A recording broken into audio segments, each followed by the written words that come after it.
Good morning, everybody, or good day, wherever you happen to be in the world. I'm today interviewing Marcello Dantas. Am I saying that correctly?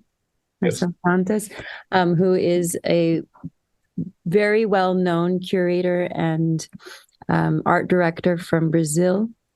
And it's in regards to this wonderful curation of visuals that he's doing for the Carnegie Hall concerts, featuring OSESP, which is the state, Sao Paulo State Symphony Orchestra, who is coming to Brazil, New York City, Carnegie Hall on October 14th and 15th. This is the first time that a Brazilian orchestra has been hosted by Carnegie Hall, so we're really excited that they're coming to our own city.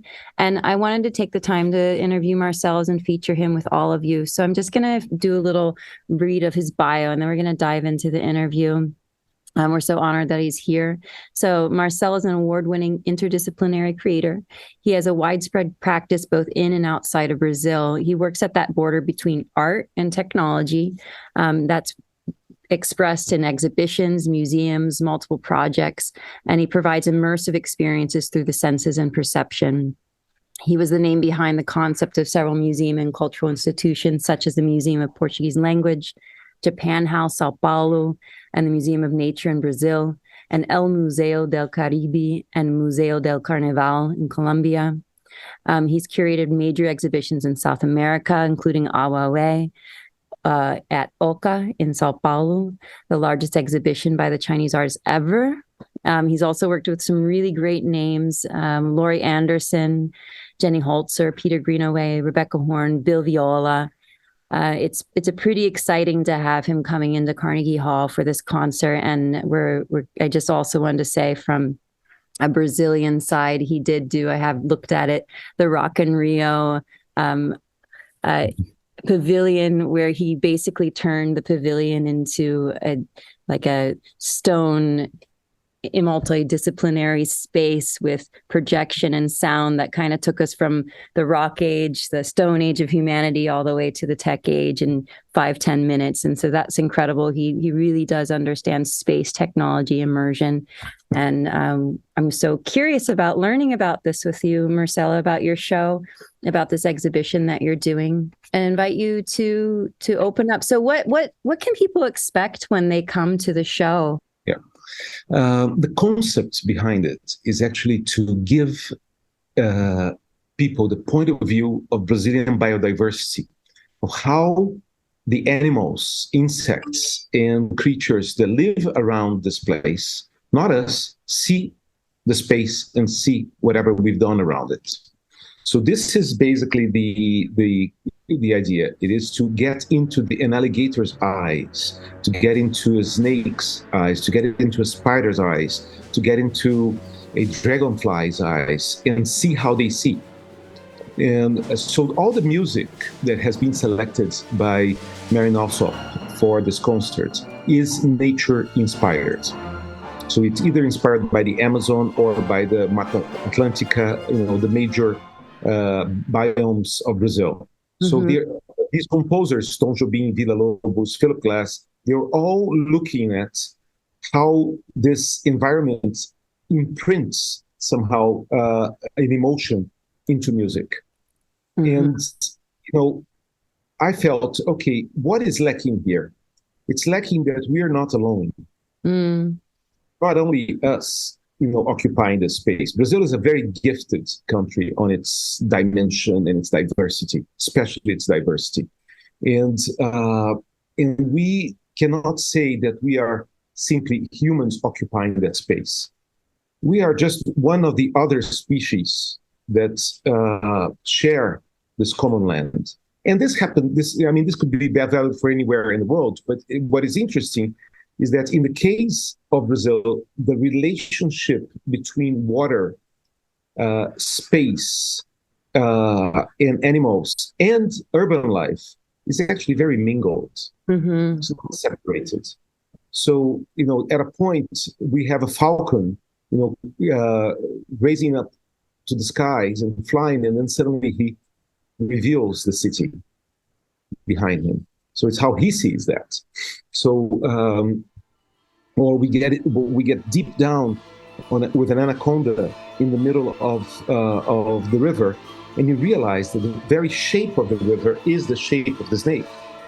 They're both aligned in many ways. So it is actually about revealing this other vision, how we match these two, and it's important because I think that when we think of anything that has to do with an idea of sustainability, I think it has to do with a lot with the respect to the other species. Mm-hmm. Nothing can be sustainable for only one species. Mm-hmm. So it can only be a point of integration in which the first thing we should do is to respect the life of the others that occupy the same space as you. So the concert is about that. So it's very emotional on the sense that you start, after you realize that this is the story we're talking, then suddenly you change your position. Mm-hmm. You're no longer in the position of, I am seated in Carnegie Hall in privileged New York and with a full orchestra and all of that. And then you realize, no, wait a minute, we are in this other world in which they are really the ones that stage. We make music for them. We get inspiration from them. So we create this moment of inversion in which now the protagonist is the spider or the frog, or whatever is of the series of animals that we have chosen to do. We did one animal per music. It's a 70-minute long film, feature film, full length, a series of techniques on how to emulate the vision of the animals. Mm-hmm. So we use some types of drones that can fly, like the birds fly, and we used underwater cameras that can swing like the snakes swing, and we used special lenses that can change the color. Whenever there is fire, for instance, we use a special filter that will allow you to see how the heat of fire comes into the eyes of a butterfly, for instance. Oh, fascinating. So how they envision these things, which is different from our spectrum of vision. Mm-hmm. So it's slightly. And then in Carnegie Hall, we made something quite special, which we're going to do for the first time, because we did the concert in São Paulo about 3 weeks ago. Mm-hmm. And then we will do, but in Carnegie Hall, we decided to do it mapped because of the nature of the space. We're not going to have a screen. It's actually going to be projected into the whole dome of the stage. So it creates like as if the stage is the big eye. And people are, and the nature of Carnegie Hall is that it's a relatively smaller venue than most orchestra houses. So it creates this sort of more close-up feeling that you are in it. And Marion built a amazing, with chorus and orchestras, like 167 people on stage. Mm-hmm. It's a massive.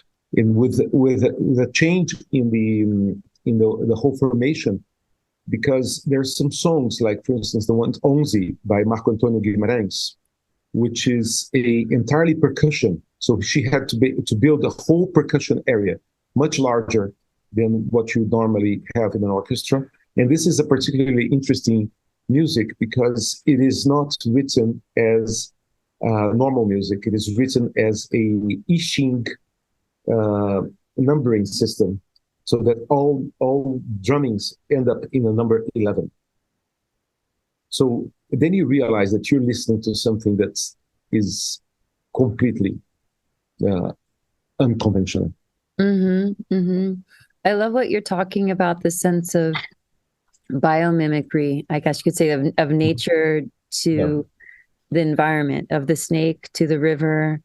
And in the same way, what I hear you saying is that same way you're making a statement, say visually, let's do the same thing with the way we're looking at nature. Let's go in and see nature the way that nature sees it. And through this concert, give an experience where we're somewhat projected into the eye of the animal and into the sounds of the animal. And it's like these composers and these artists, I would say, it's a different consciousness that you're bringing in, right? and yet they, when Villa-Lobos did the work, the great work on the Amazon, and later on when other artists like Philip Glass took further inspiration from that. It's such a massive and mysterious and exotic place, the Amazon, and it has so many myths and stories built around it that it dives into our, it's a great muse, as you could say, right, of these musicians and these artists. And I would say I'm curious too, like, how did the music influence your choices? Is there a particular aria or movement where is that affect your editing? How did you approach the way the music affected the way you responded to the art? I mean, there's some points in which the music is very explicit. Mm-hmm. So there is for instance, one music which is called pica-pau. So we went into looking for a woodpecker, because that's what pica-pau is. So it's a very it's one of the most confusing moments because you realize the division of pica-pau, which is like something that is always touching the screen. So it's very disturbing, but we embraced it. We said, I mean, he wrote the song about that animal. It was very direct, the name of the song, everything, and the sounds of it, and it's all about the rhythm. So we responded to it using as realistic as possible the point of view of the pica-pau to the audience. Mm-hmm. Then you realize it is early in the concert, but you really realize how much involvement you're getting to the head of the particular bird. There's another moment which is very powerful, which is by Tom Jobim, when he talks about the botos. The botos are the dolphins, the pink dolphins of the Black River in the Amazon. Mm-hmm. Well, these dolphins are very, very special creatures. And we went into the wilds and we found 3 of them playing around. And we play around in that amazing water of the Black River. Black River, as opposed to the Amazon River, it's an affluent to the Amazon River, but it's a river with has almost reddish color, transparent but reddish. I mean, the Amazon River is very thick in sediment, so you don't see much, but the Black River you do. And then we're in the middle of this trio of playful dolphins, and the dolphin is a very, very intelligent creature, and one that has so many legends in the story of, in the Indian stories, in the stories of the Amazon. It's a very important interaction. So in that moment, we give ourselves the freedom to play with the dolphins. Others are less obvious. Others are relationships that are built based on the opportunities of how can we interpret that environment. For instance, when we go with Philip Glass, we go with the alligator, because the alligator has an amazing, how should you say, approach to water, in that swimming aspect. So this becomes very strong. So each one is a different interpretation. And the idea was to give people a sense that it is a very busy place. There is a lot of information. And this is something my relationship with the Amazon goes back about 25 years. Mm-hmm. Oh, you have a beautiful daughter there. Your relationship. But my relationship to the Amazon began, around 1997 when I started filming there. And we basically discovered many things about the Amazon. The Amazon is so rich and so complex that if you get your camera, loosen up the tripod, and hit it and let it go, wherever it stops, you have a beautiful shot. You have something going on. There's an ant going here. There's a spider doing something else there. There's a bird over there. There's a monkey on the top. Wherever you look, life is blossoming. Life is happening. Mm-hmm. So the Amazon, different than a desert that you may, switch around and not see much. It's quite the opposite. You get a density of life and an interaction of life. And then also realizing that the Amazon is, I mean, the forest. I'm not going to say Amazon because all the forests of Brazil are similar in that sense. The forest is not a collection of trees. The forest is an ecosystem. It is how these things connect, from the mycelium underground to the vines that connect the trees, to the birds, to the monkeys. You can really discover a lot just by giving a chance for this life to be expressed. And that's one of the reasons why I really think that, these ecosystems, and we are in a time that we have been kept so much away from that experience. Our urban life has kept us very departed from the idea of being able to live with other creatures. We just put them away. And there is so much that we can learn. There's so much that we have to observe, and also that we have to experiment, even to heal ourselves, by connecting to the richness of what these forests can give us. If you've been, it's challenging. I had the opportunity to go to Manaus. It's not the same as the thickest of the Sure. Amazon, right? And see the pink dolphins and where the rivers meet, the dark and the white rivers meet. Yeah. And to like you said, there's nature everywhere, and it's very strong. And we had a tour guide with us, of course, but I was curious about the danger of being out there and filming too. And you started talking about danger, so I want to know where your train of thought was, and then also how was it for the crews to physically be in that environment filming? Nowadays, the real challenge, the real danger is related to humans, is related to how empowered these people that are destroying the Amazon willingly, and either through drug trafficking or gold mining or cattle ranching or of all sorts, and they've been truly violent to people. So I think the first challenge that you have is that whenever you go into any of these environments, you don't know who will surprise you. And in the past, you could be talking about disease, and you could be talking about animals, but honestly, I don't really see that as the real danger. The real danger is the people that are engaged in destroying it. I have swim next to alligators, and honestly, they're not eating you because they're not hungry. Unless you threat them, they're not coming to you because you're too much hassle. There's so much. There's so much other stuff that is available to have. Yeah. They have plenty of it all, and you're not such a good meat. Yeah, that speaks to something quite beautiful in that sense of when you can maintain an ecosystem of abundance, like the forest has been able to do, the ecosystem of the Amazon, the forest, everyone's needs are met, right? Which is kind of economic model in that way. And that goes back to maybe this newer concept of biomimicry that goes into the way we can apply. Yeah, my hand's dirty.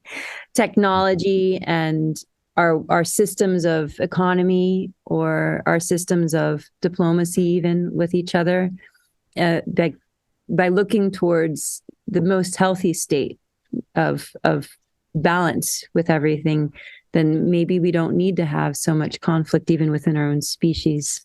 Perhaps. Do you have any thoughts on that? That's going maybe beyond the arts, but I'm curious what you have to say. Sure. But greed is an immense problem. People, we have one amazing image that we have shot. This was not planned. It happened to take the place of an entire music in the concert, which is we went flying through a field of full destruction of the Amazon. So what it looks like after you cut it down, burn it down, what it looks like. And on the continuous shot, it keeps on going, and it meets a cornfield that it became. So that's basically the idea. I mean, the idea is you either put cattle or soy or corn or whatever you can in the same area where you destroyed the abundance, and then you're creating a very unbalanced situation in which also it is not going to sustain itself for very long, because that soil and that climate is an exception. I mean, the reason why Brazil has this amount of life is because we have an immense amount of water. We have 40% of the world's potable water. It's completely disproportionate to the world. And why do we have so much water? It's because there's two occurrences. The Amazon forests producing an immense amount of condensation together with the oceans, and then the Andes Mountains limiting its spread to the Pacific. So then it concentrates down, and it comes down in the triangular cone of Brazil and South America. And then it pretty much distributes a very dense amount of water to the country, which is lacking everywhere in the world. And the only reason why we have it is because the condensation of that forest produces what we call flying rivers. Flying rivers is a phenomenon of actually loads of clouds carrying a lot of water flying down to distribute that water south. And destroying that system is destroying the whole life in the country. Not only, people think that when we're just cutting up a little bit of the forest there, we're putting some cattle, and it's not that, because you're unbalancing, because there's a threshold in all of this. So as you go up, the flying rivers effect and the effects of condensation, they occur because of a certain density. If you lower that density, they may not occur at all. And then that moisture will just remain and will not fly away. So it needs to reach a certain height so that it can get the winds to go around. Greed is capable of really,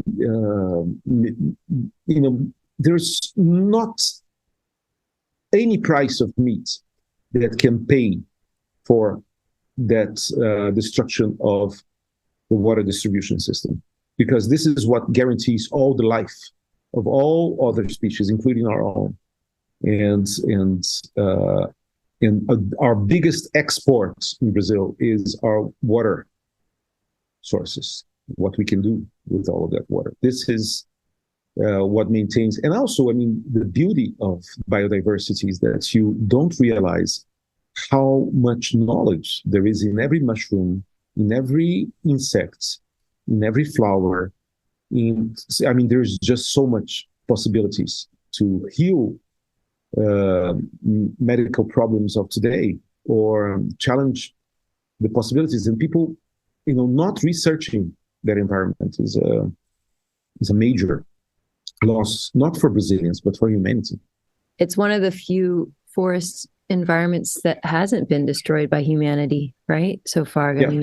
Apparently Africa also had an enormous forest, but because it's an older human society, it's turned mostly to dry, arid, or desert. Well, because also they don't have the same phenomena of the condensation. They've lost that. They still have some forests, some very good forests in Africa, but they don't have the condensation and the rain distribution. And this is unique. If you look at the same region of the world, the same longitude and latitude in the world, you'll find that most of these areas are deserts, except for the Amazon. And so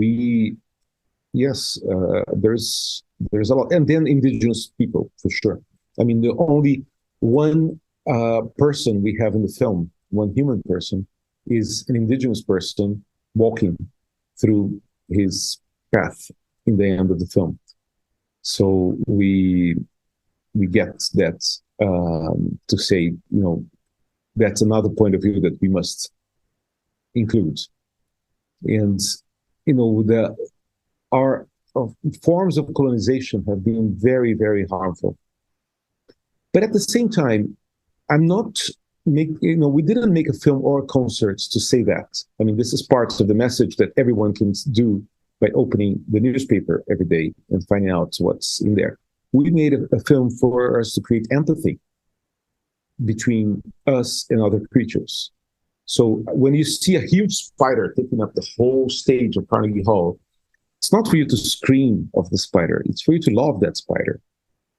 And in that sense, I mean, we chose some very ugly animals because we think they are actually very beautiful if we start looking at them the way we should. And they are, it's a lot about how close we can get to them and then how friendly they can become when we realize that we both need each other. Actually, we need them more than they need us. They need our respect, and we need them to be alive. Absolutely. There will be no world without the bees, for instance. There will be no world without realizing that these creatures are doing an immensely important job at maintaining life.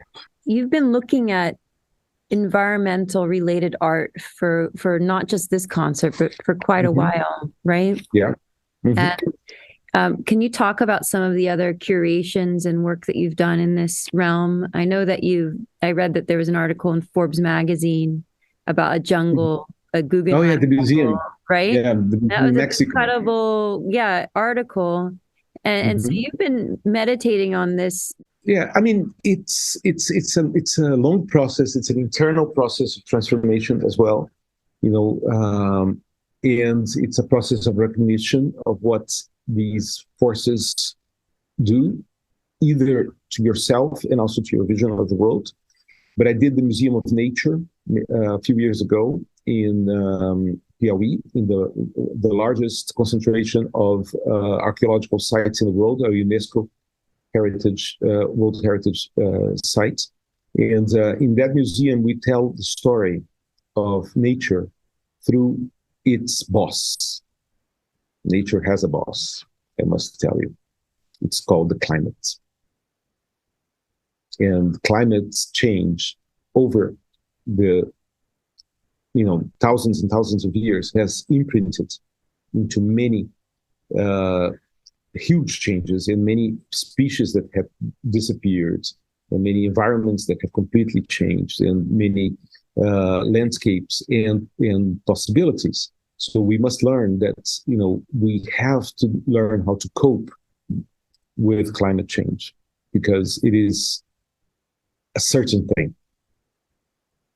It's not. When you see it historically, we just have to be prepared not to be the next ones to be extinguished.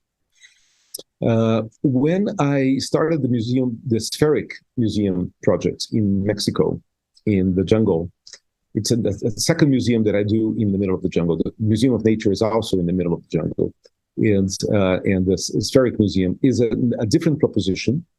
While the Museum of Nature is a archaeological and anthropological research into the past, the Spheric Museum is a proposition into the possibilities of contemporary art to be created in a place where you cannot transport anything to, where you have to make things based on the materials that you have available to you there and through the skills, and you have to create them in harmony with nature around you. So it's not a white cube. It's not a rectangular place that artists have complete control of. It is just a place where you have to understand how will you live together with a tree in the middle of your work, with bees flying around, with spiders, with iguanas walking about the work, and then you realize that that is, for me, in my opinion, one of the biggest challenges for um, artists today, because artists demand a tremendous amount of neutrality to be able to imprint their ego message. And whenever you put something so strong as nature, and then you sort of melt that idea that you can impose your vision. You have to negotiate your vision. And it's not with me. It's not with, it's with the existing things. I mean, are you going to cut down the tree to put your work on? Really? Are you going to, make this environment unsuitable for life just to make sure that your work is protected? What is more important, life or art? And this is right, this and is it an essential question. habitat, human habitat versus nature, and that relationship, the tension between the two of them, right? Yeah. We build a building to keep out the bugs so they don't eat our food, to keep out the lions, right? To keep out the bears because they'll invade. So it's our first adversary in some ways. It's both what we need and what we compete against in terms of creating barrier. Yeah, but I mean, in Spheric, we have raccoons, for instance, that live around, and they feed on our exhibition. We have an exhibition now called Pharmacon, which is all about the plants of power of the Mayan culture. So the exhibition is fully made of edible stuff for animals. I mean, some of them psychedelic, some of them very profound, strong, others can melt and everything. And the raccoons come in. And from time to time, we have to replace an item of the exhibition because the raccoons came in and ate some of it. And I think this is, in my opinion, this is a very strong learning experience. Yes. I mean, you're making art that is relevant to other species other than yours. You're making context that will produce effects that you cannot control. And no, you're not locking the door at night. You're leaving it open because your customers come anytime. And you have like a constant video feed going so you can see and record what's happening? Is there a story we have some video machine that records it. They are very fast, but we got some footage, yes. We don't have like every single angle, and they come around. Sometimes they cross the room, and that's the beauty. I mean, the Bruce Nauman has an amazing work that has, that he lets video through his studio for, 8 hours looking for the rats that are living in the studio. And he's, all you're trying to do is to realize where they are. And this is the beauty about your relationship to nature. It is not something so obvious, it's not that often in life that you're going to face a lion. It's very unlikely that this is going to happen. This thing happens in space and in time and within silences. So we've heard in the past, like the sound of a jaguar, but the sound of a jaguar, occupies the whole space. You don't need to go and face it. You might not even do that. It might not be a good idea. Yeah. But the idea that you can occupy the same symbolic space, that you're both sharing something, a bit of air, a bit of food, a bit of space, a bit of life, and the idea that these notions that there is a bigger story other than just a human story. And when we realize that we're both together building another story, which is not necessarily political, which is not necessarily just historical in the sense of documents, but there is a sense of evolution, of change, of context, of alterations that we do in the patterns of life just by being present, respecting, listening. And also, there is something that I've learned over the years that, all the concern about making art eternally tangible, is a capitalistic concern. It is about you looking for a place to put your money that will last longer than the money in the bank. That's basically the concern. The importance of art is to touch people's hearts today, at the moment that it's done, that it can produce an effect in real time. And in my opinion, we should pass through life as we should, as a cloud passes through the sky. So, leaving no trace. So, the idea of these mountains of heritage being accumulated and creating these gigantic, deposits of unattainable materials is something that seems to be very unsustainable in the way we should approach.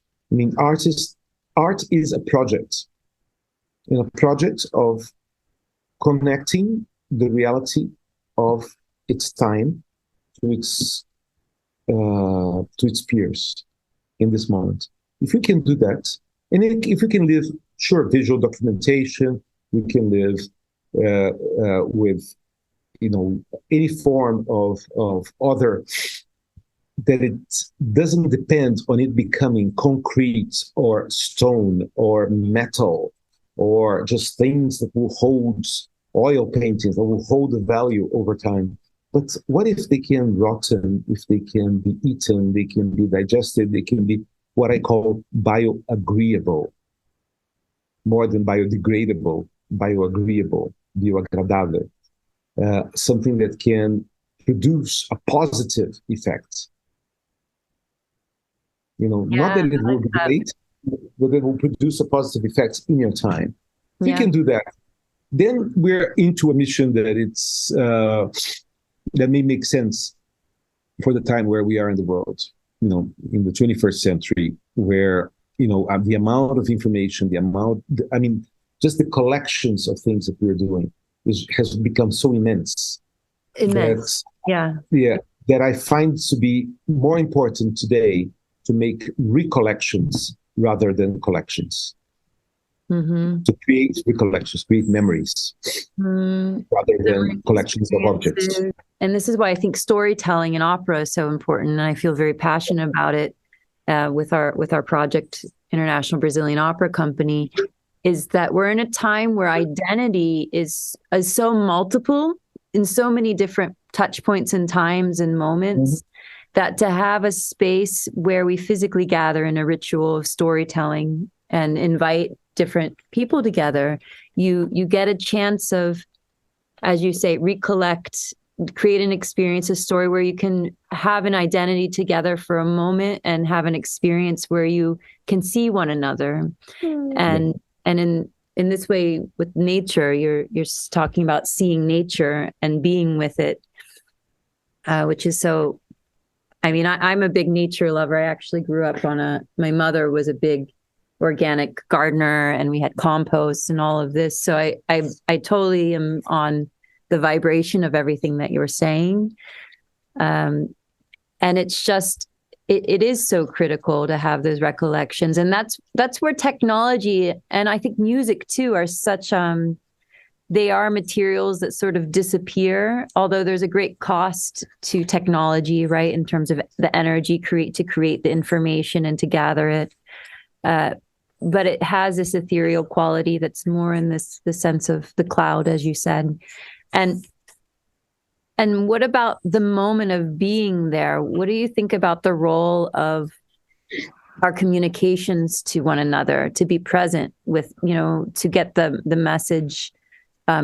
Who sees it, the value of what is the factor of being in the forest at that particular time and turning the camera and seeing the monkey in the tree, as it were, in a city like New York, right? Where it's also very diverse in terms of culture and experiences. So how do we get, that kind of comparison of recollection and experience? Is there any thoughts on the audience here? I think there is today a sense of a need for reconnection with something that will make your body feel part of a certain planet.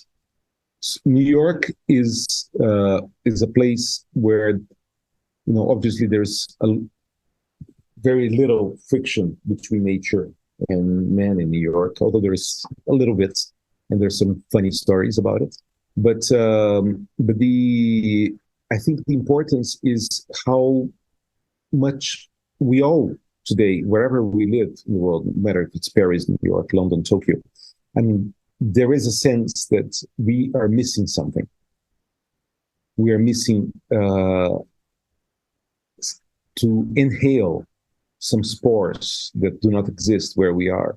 We're missing to connect with dimensions and scales that we do not get into the urban scale. We're missing the possibility of being genetically informed by these other creatures that can share knowledge and ways of doing things that we are just not aware. And opera, concerts, all this are very urban ceremonies. I did a few operas in my life, and they are the most artificial form of representation that there is. More than anything else, because we are creating everything in a stage, but it's a very human skill of putting it all together. Putting all those elements, all these people aligned, and then suddenly through one stick, it all becomes magic. And this is how we envision this, which can be nature, which can be anything, which can be any creation, and creates environments. But what we have to think is that whatever it's being invented to happen on stage has a source outside. This source exists in the world. And although we're seeing a lot of representation all the time, there is something quite magical in the actual place that we don't get the chance to visit so often, that we don't get a chance to observe with time. There is something from a friend of mine from Netherlands, which she says something interesting about the flights of birds. For years and years, they always thought that the way that birds fly did not produce any mathematical pattern. It was random. And scientists used to observe the flights of birds for about 5 minutes to take that into consideration. Well, she took the same footage that they've observed before, and she expanded the observing time to a few hours. And then she was actually able to write a mathematical pattern of the flight of the animals. It is all about our ways to observe things. Sometimes even scientists don't take the time to observe things in the time where they happen. We're all sped up into such a speed that we are blurred all the time, and then we don't see what we have to see. So birds actually express a certain mathematics, and a beautiful mathematics. Beautiful, yeah, fascinating. I never heard that. Was new for me. Yeah. So then, when they make those flights that seem to be random, they are actually making a curve and a pattern that could be calculated and predicted in a way, because it's a language. There is a language there. And when we embrace those things, we realize that, what is lacking is our ability to look. And to listen. Look and listen. To engage our senses, to be part of the language of, to engage the senses that we don't know that we have, perhaps too. Mm-hmm. And I'm curious. It sounds like you're sort of being a diplomat for nature right now. And when I looked back at your bio and I saw that you started it in diplomacy school, that was very fascinating to me because some of the most interesting artists I feel of today have either a diplomacy or an economic background. And they're able to see the application of the art in connection to humanity and our experiences, and in your case, the nature, in a big way. Where do you see your arc of diplomacy manifest in this moment?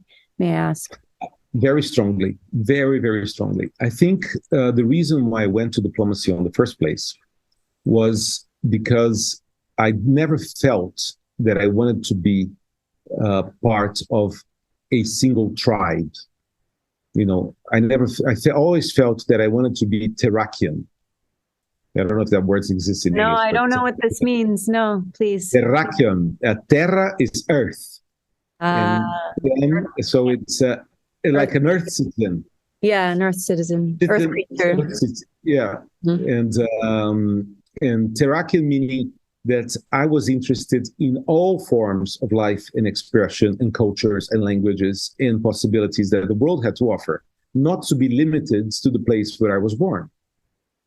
And this was my first concern, was that I don't want to see the world only from a certain corner. I want to see it from all its multiple visions. That's why I worked in Japan with Japan House. That's why I worked in Spain, in Colombia, in Chile, Argentina, all of the places, Mexico now, all the places, China, that I could play around with their culture. So I made the Kunsthaus Africa exhibition in Germany, in Berlin, telling the story of Africa to the Germans. And then the mythological stories, the symbolic of the power figures, all these elements. And I'm interested in stories, but any stories from any source. And I'm interested in the difficulties in translating concepts between languages. I'm super interested in that. That some concepts, when they are translated, they get twisted, and then you realize where both languages can hide and reveal things by way of putting their myths and their legends out. And I'm connected. And then by being Terrakian, I am above all respecting all other forms of life, not only human life. Human life is definitely very important, but human life doesn't make any sense if there is no other life. And so we must also be ambassadors for all these other creatures. So if I were a diplomat today, I would probably be an ambassador level, and I would be advocating for Brazil, which is my born country, and then I would be advocating for Bolsonaro. So I thank goodness that I didn't do it. There was a moment of wisdom back there, because this would have been suicidal for me. And so I can be a diplomat for the alligator. I can be a diplomat for the indigenous cultures, and I can be a diplomat for Japan or Africa or any other place, as long as we match our intentions. And this is so. It's funny because if we were in war, that would be called mercenary.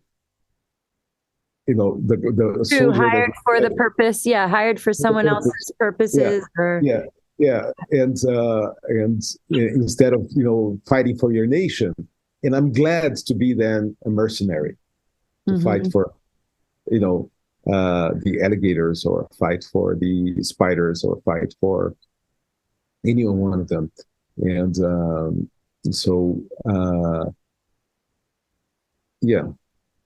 I think the skills of diplomacy are very important, because one of the skills of diplomacy is always to find a way to convene into an agreement. Now, a diplomat's failure is the inability to reach an agreement.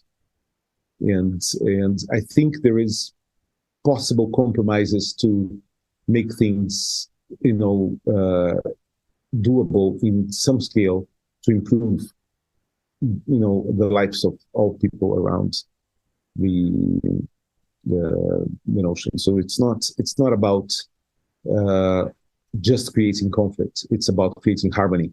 What we do with music and the images and the points of views and the orchestra, they are present. We are convening into an agreement, saying, God, this is important. This is what we want. Absolutely. This is important.